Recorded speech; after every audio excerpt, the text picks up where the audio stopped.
آج ہم آپ کو ایسے واقعات بتا گے جنہیں مانا مشکل ہے۔ نمبر 1، قاتل نرس۔ میرے والد کو کئی سال پہلے دل کا دورہ پڑا تھا اور میں صبح 3 بجے ہسپتال آیا اور وقت اور حقیقت کو دیکھتے ہوئے کہ وہ ICU میں تھے، مجھے شروع میں اندر جانے کی اجازت نہیں دی گئی۔ نرس جس نے مجھے پرسکون کیا اور مجھے اپنے والد سے ملنے کی اجازت دی، وہ میرے والد کے ہسپتال میں قیام کے دوران ہمارے خاندان کے ساتھ بہت مہربان رہے۔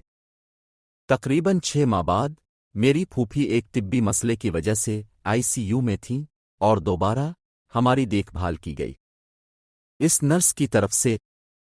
تقریباً 1 سال بعد مجھے میرے والد کی طرف سے کال موصول ہوئی جس میں مجھے CNN آن کرنے کا کہا گیا۔ پتہ چلا نرس چارلز کولن تھی جس نے مشہور طور پر 40 مریضوں کو قتل کرنے کا اعتراف کیا۔ نمبر 2، موٹر سائیکل حادثہ۔ جب میں 9 سال کا تھا میں نے اپنا بازو توڑ دیا اور میرا سر اس وقت مارا جب میں اپنی موٹر سائیکل سے گرا اور گلی میں ایک لڑکے نے میری مدد کی۔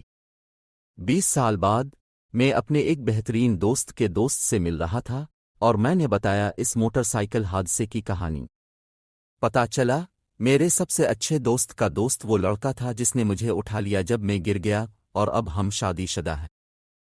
یعنی کئی سال گزرنے کے بعد میری پھر اسی لڑکے سے ملاقات ہوئی جس نے میری بچپن میں مدد کی تھی۔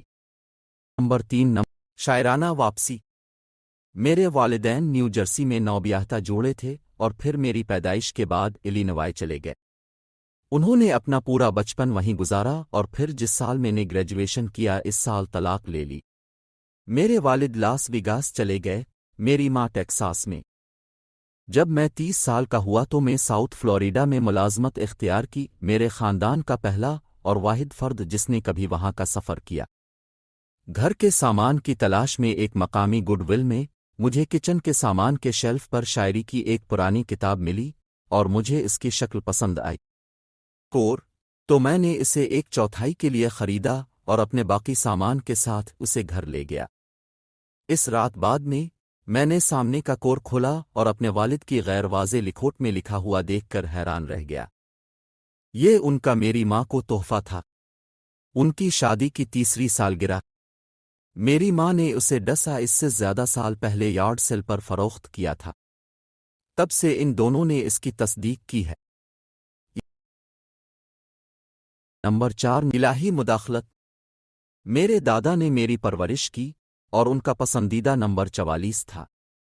ہر روز وہ مجھے گھڑی کو 4:44 پر بدلتے ہوئے دیکھنے کے لیے اپنے ساتھ انتظار کرواتے تھے۔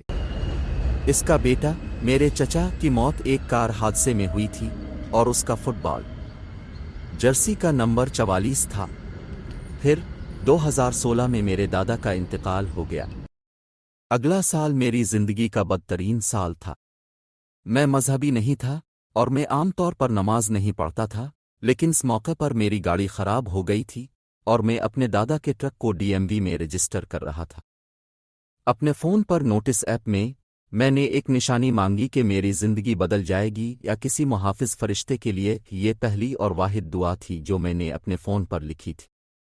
جب خاتون نے مجھے بلایا تو اس نے پوچھا کہ میں لائسنس پلیٹ میں کیا کہنا چاہتی ہوں، state of Florida, in God we trust, کچھ اور میں نے کہا ان گاڈ وی ٹرسٹ۔ وہ میرے لیے لائسنس پلیٹ لائی اور اس کا نمبر 4444 تھا۔ میں فوراً رونے لگا اور میری زندگی حقیقت میں ہر لحاظ سے بدل گئی۔ نمبر 5، کپ کا تبادلہ۔ جب میری پہلی شادی 70 کی دہائی کے اوائل میں ہوئی تھی تو میرے بہترین ڈنر سیٹ میں سے ایک کپ ٹوٹ گیا تھا اور مجھے اس کا صحیح متبادل نہیں مل سکا۔ میں وہی رنگ لے سکتا تھا لیکن ایک مختلف شکل میں۔ 40 سال بعد ملک بھر میں 2800 میل کا سفر کرنے کے بعد میں ایک دوست کے گھر کھانا کھانے گیا اور دیکھا کہ اس کے پاس متبادل کپ جیسے کپ تھے۔ جب میں نے اسے ایک کپ توڑنے کی کہانی سنائی اور صرف اس جیسا کپ حاصل کرنے کے قابل ہونے کے بعد وہ چلی گئی۔ اس کی الماری میں اور ایک کپ واپس لایا جیسا کہ میں نے توڑا تھا۔